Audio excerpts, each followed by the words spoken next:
Hello everyone, in this video I'll be translating and summarizing the latest Urdu broadcast by Shahbaz Gill to make it accessible for our English-speaking audience. Let's go through the key developments and insights in Shahbaz Gill's words. First of all, a countdown of 81 days. Yes, 81 days to go, only 81 days left until Field Marshal Asim Munir's retirement and the arrival of a new army chief in the country.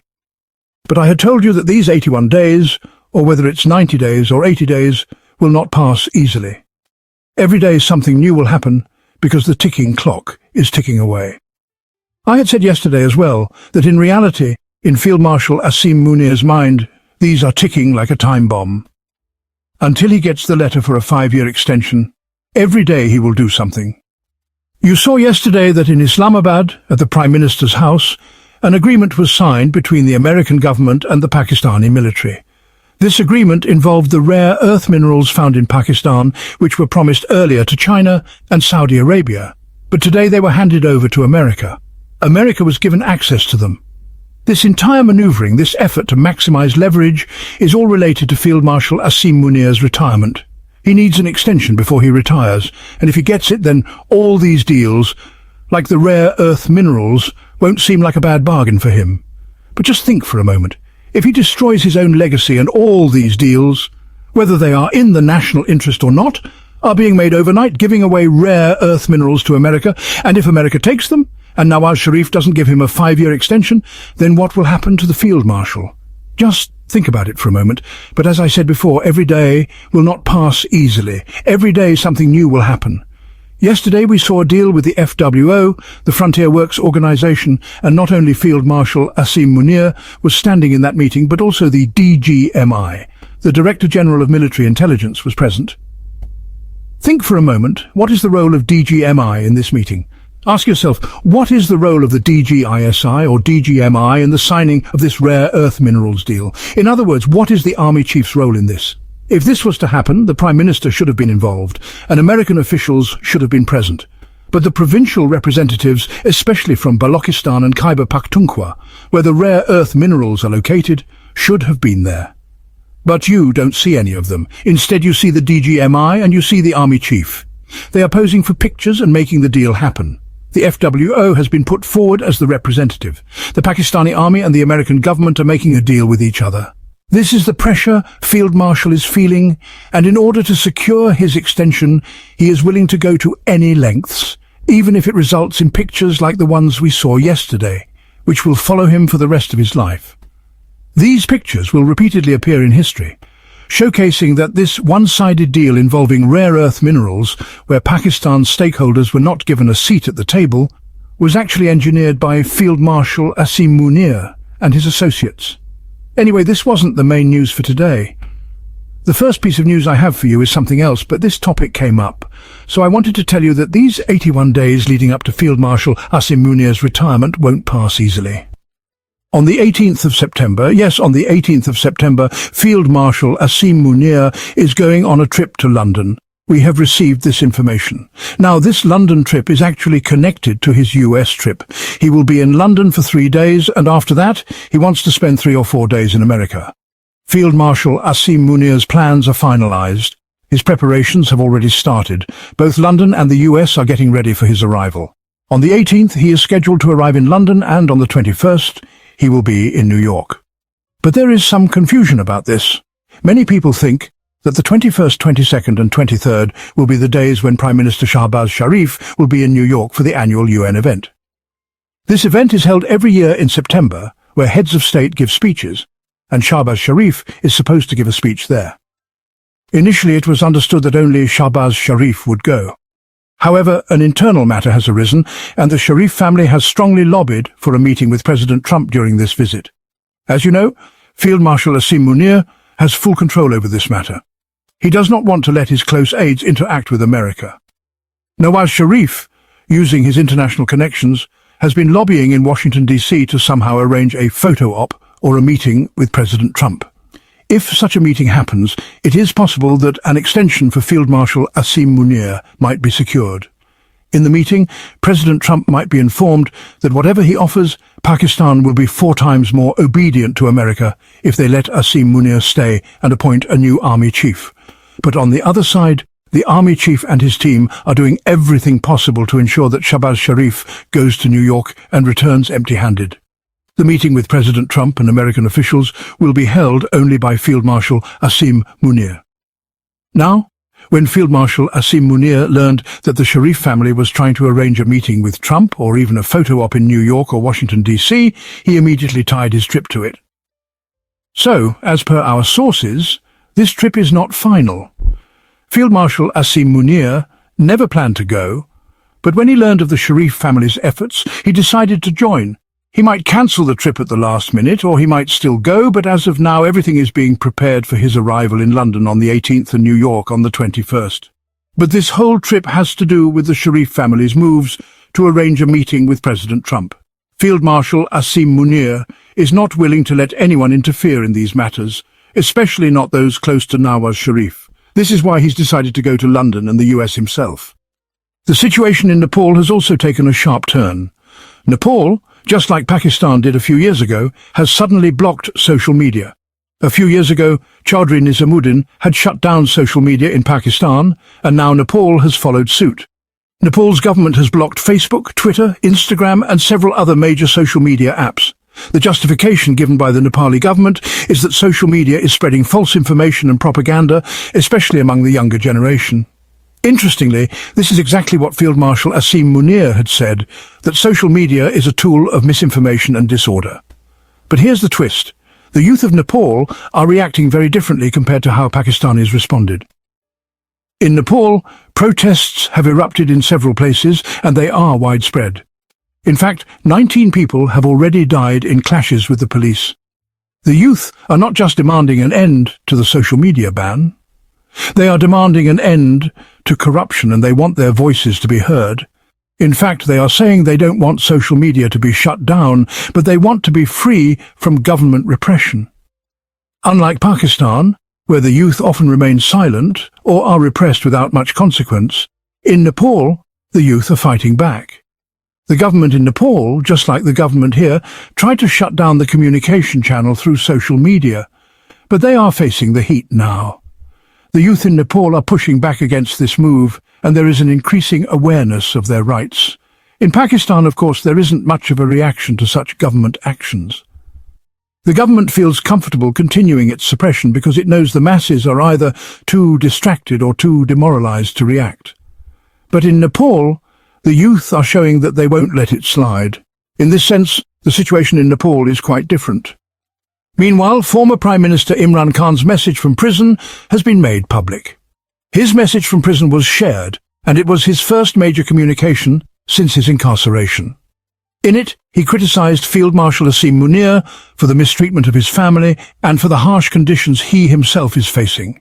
He reiterated that no matter what happens, he would never bow down.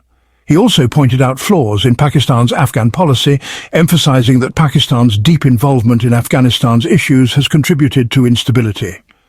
His message further criticized military operations, drone strikes, and the displacement of civilians, which he framed as part of a larger conspiracy to weaken his PTI government. Another major revelation recently came in the British newspaper The Telegraph. The newspaper reported that Balochistan has become the new capital of opium production.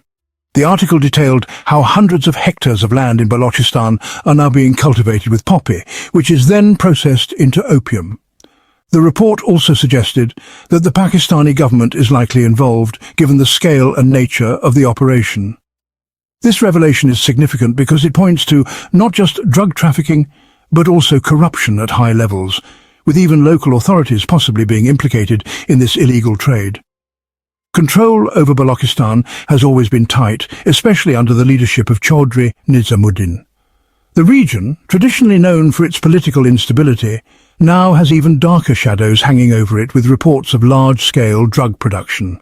This raises serious concerns not only about the future of the region, but also about Pakistan's global standing and credibility. In another notable development, the Pakistani Navy, with assistance from China, has discovered significant natural gas reserves under the sea.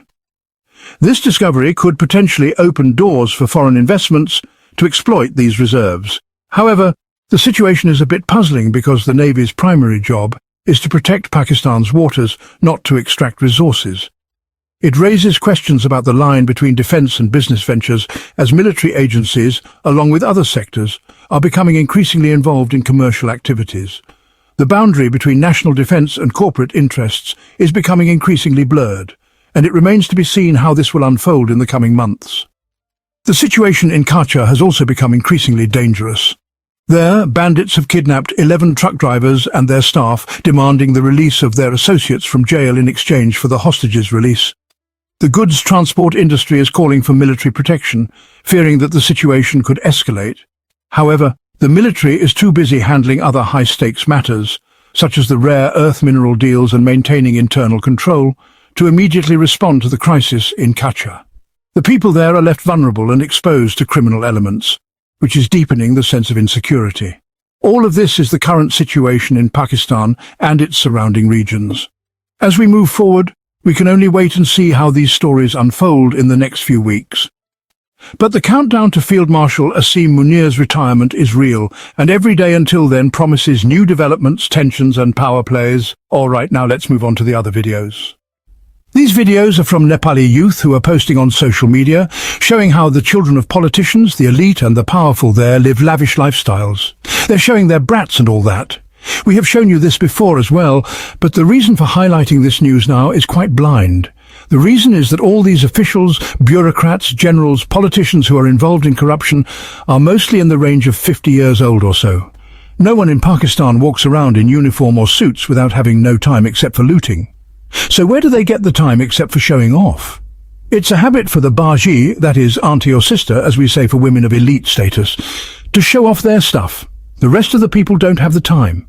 It's like telling someone to go into a gold mine, and you have only 1 hour to loot whatever you want. Do you think they will sit, drink water, or try to enjoy? No, they will use the whole hour to loot.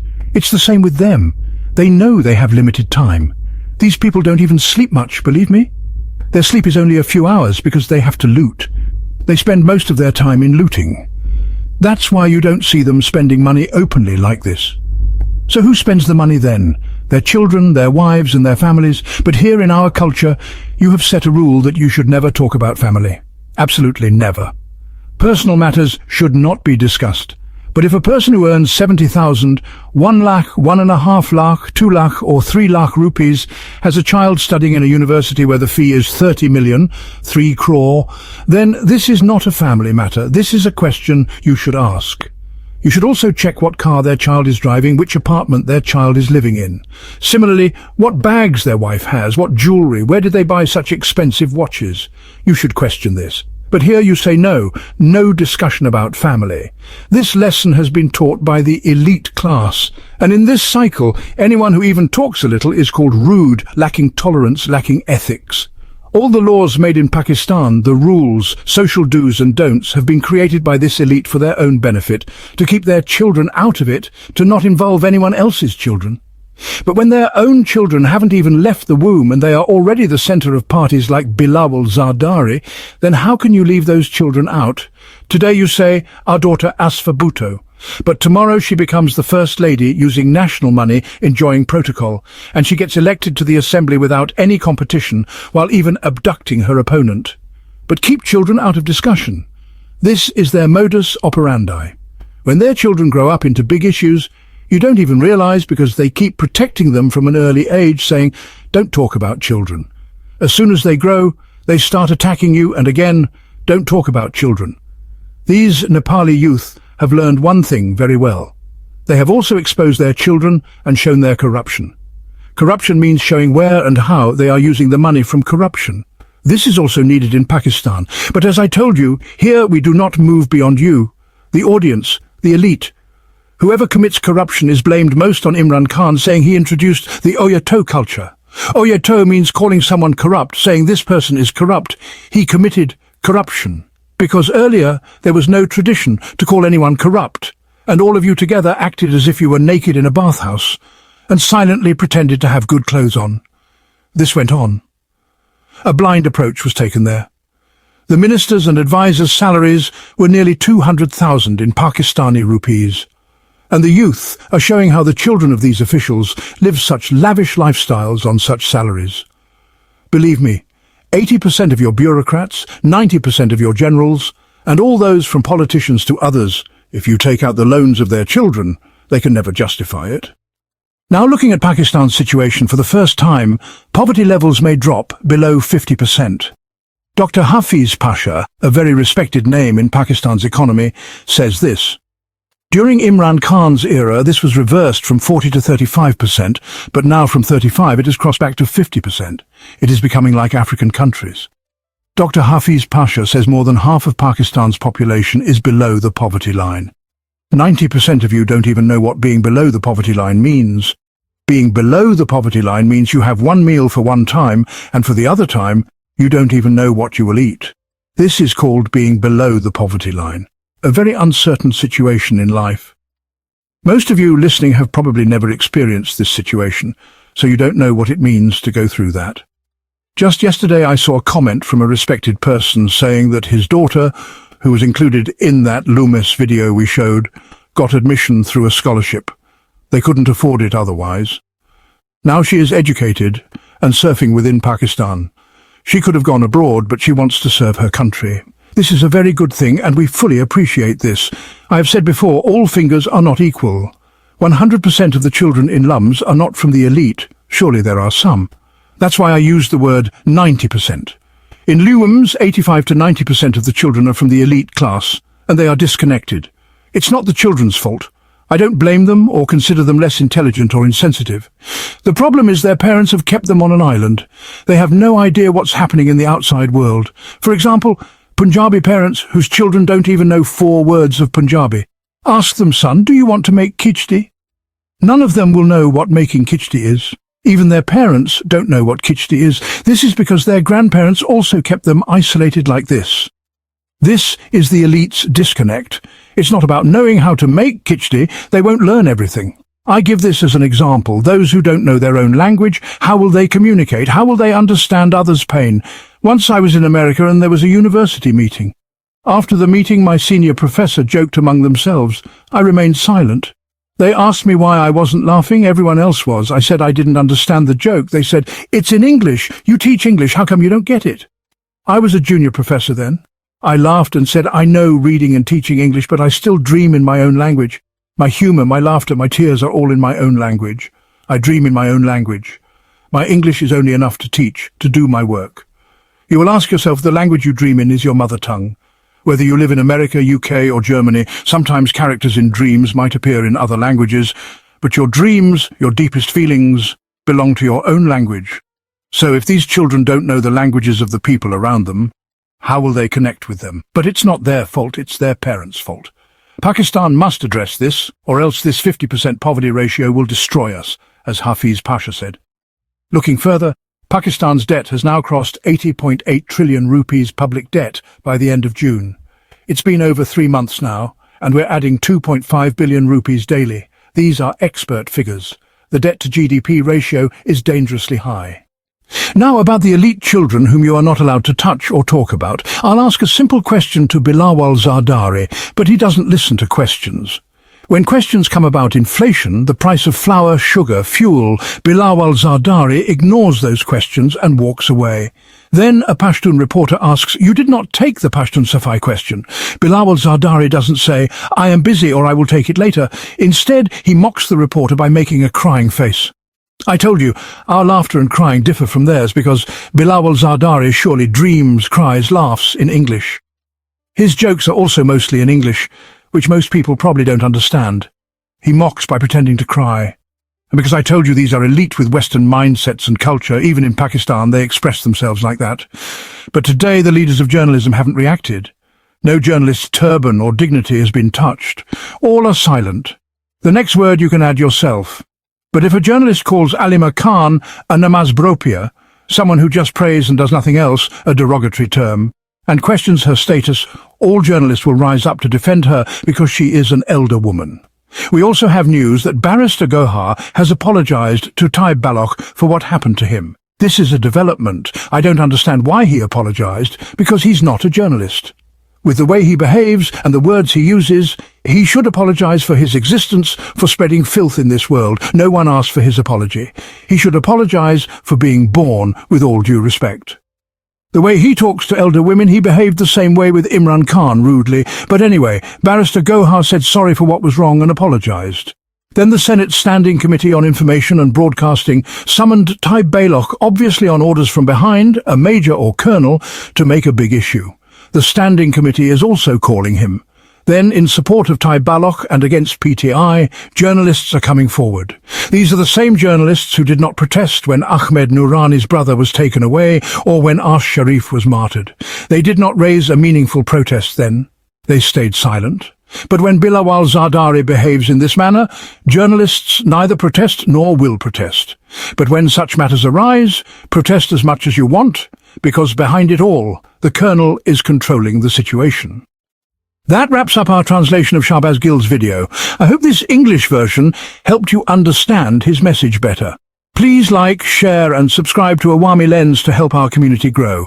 Don't forget to leave a comment below and let me know what you thought of this effort.